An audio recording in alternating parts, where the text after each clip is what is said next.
मोल आपको दिलाएगा।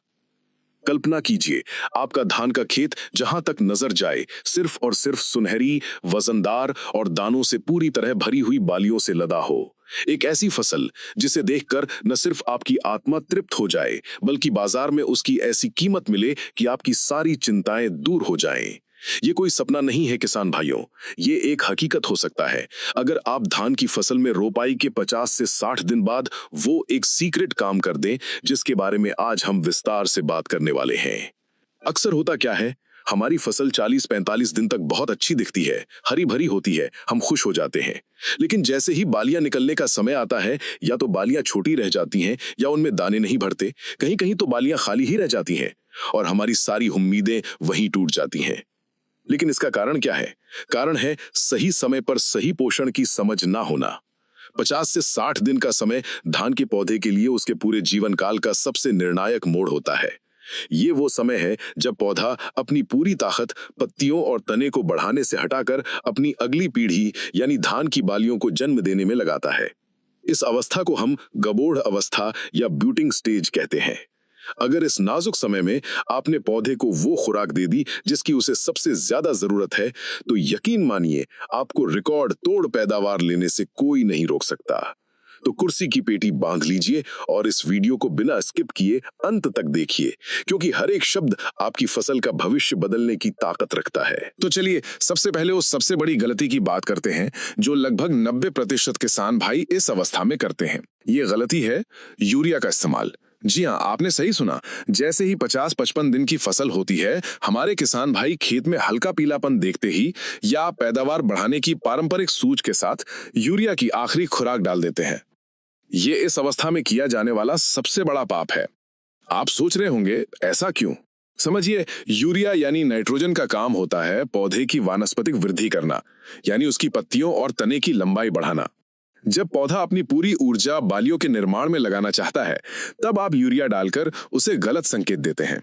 आप उसे कहते हैं कि नहीं, अभी बालियां मत बनाओ, अभी अपनी लंबाई और बढ़ाओ। इसका नतीजा क्या होता है? पहला, पौधे की ऊंचाई जरूरत से ज्यादा हो जाती है और उसका तना कमजोर रह जाता है। फिर हल्की सी तेज हवा या बारिश में आपकी लहलहाती फसल जमीन पर बिछ जाती है। दूसरा, ज्यादा नाइट्रोजन से पत्तियों में जो अतिरिक्त हरापन आता है, वो फंगस और कीटों के लिए एक खुला निमंत्रण होता है।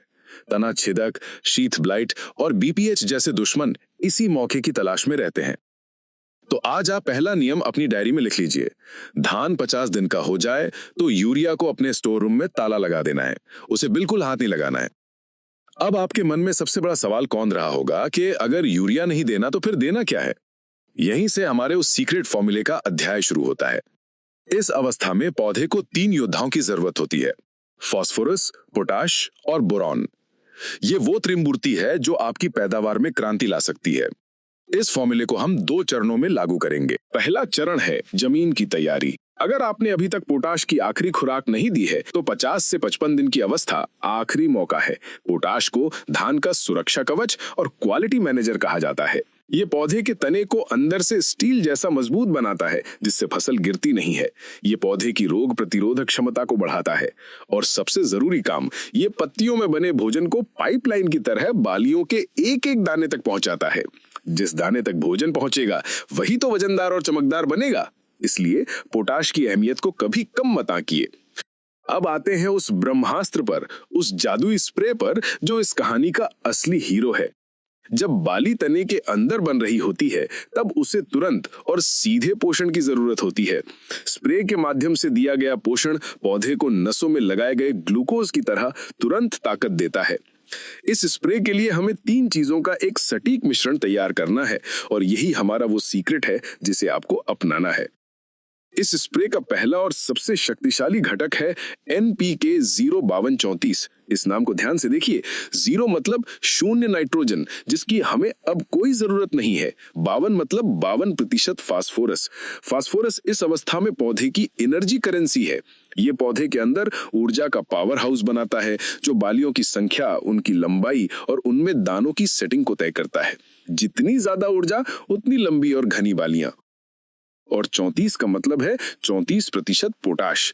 ये वो पोटाश है जो तुरंत उपलब्ध होता है और दानों के अंदर दूध भरने की प्रक्रिया यानी मिल्किंग स्टेज को तेज करता है। ये दानों में स्टार्च, वजन और चमक भरने का काम करता है। आपको प्रति एकड़ 1 से 1.5 किलोग्राम NPK 05234 का इस्तेमाल करना है। हमारे जादुई स्प्रे का दूसरा महारथी है बोरॉन। किसान भाइयों, बोरॉन वो गुमनाम हीरो है जिसके बिना बम्पर पैदावार की कहानी लिखी ही नहीं जा सकती। आपने अक्सर देखा होगा कि बालियां तो बहुत अच्छी आती हैं, लेकिन जब आप दाना दबाकर देखते हैं तो वो खाली निकलता है, उसमें चावल नहीं बनता। इस समस्या का 90% कारण बोरॉन की कमी होती है। बोरॉन पौधे की प्रजनन प्रक्रिया में सबसे अहम भूमिका निभाता है।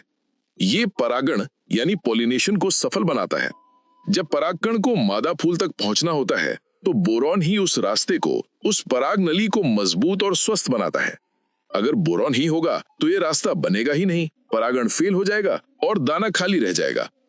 आपको 20% वाला उच्च गुणवत्ता का बोरॉन 100 से 150 ग्राम प्रति एकड़ की दर से इस मिश्रण में मिलाना है। और इस स्प्रे का तीसरा और अंतिम सहयोगी है चिलेटेड जिंक। जिंक पौधे के लिए क्लोरोफिल बनाने में मदद करता है, यानी पौधे की भोजन बनाने वाली फैक्ट्री को चालू रखता है। स्वस्थ पत्ते होंगे तभी तो भोजन बनेगा और वही भोजन दानों में जाएगा। इस अवस्था में जिंक देने से पौधे की रोग प्रतिरोधक क्षमता भी बनी रहती है और वो तनाव मुक्त होकर अपना पूरा ध्यान बालियों के विकास पर लगा पाता है।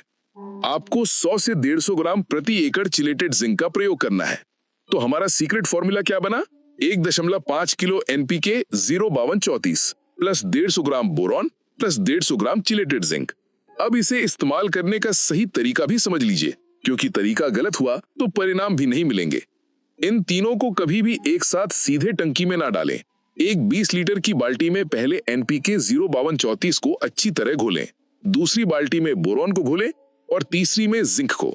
जब ये तीनों अलग अलग पूरी तरह पानी में घुल जाएं, तब इन्हें अपनी 150 से 200 लीटर पानी वाली स्प्रे टंकी में एक एक करके डालें और अच्छी तरह मिला लें।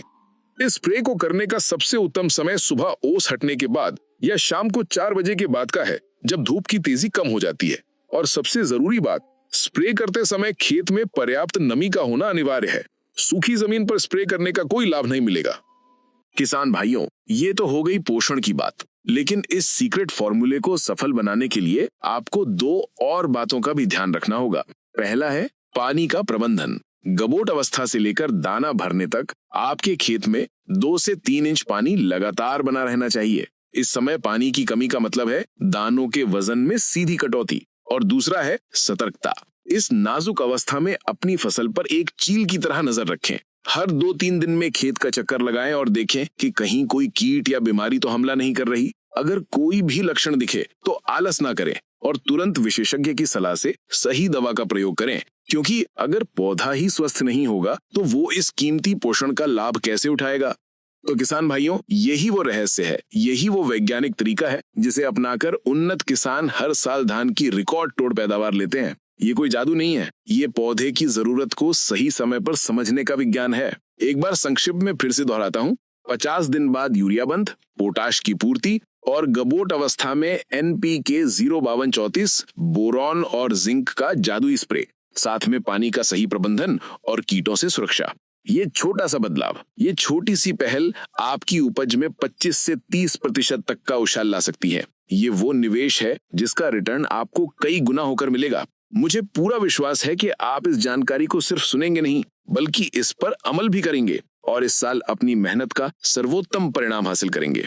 अगर आपको ये जानकारी आपके काम की लगी हो, अगर आपको लगा हो कि मैंने आपको कुछ नया और फायदेमंद बताया है, तो इस वीडियो को अपना प्यार दीजिए, इसे लाइक कीजिए और इसे अपने सभी किसान दोस्तों के साथ व्हाट्सएप ग्रुप में शेयर कीजिए। ज्ञान बांटने से बढ़ता है और क्या पता आपका एक शेयर किसी किसान भाई की पूरी फसल को बर्बाद होने से बचा ले। आपके कोई भी सवाल या सुझाव हो तो नीचे कमेंट बॉक्स आपका इंतजार कर रहा है।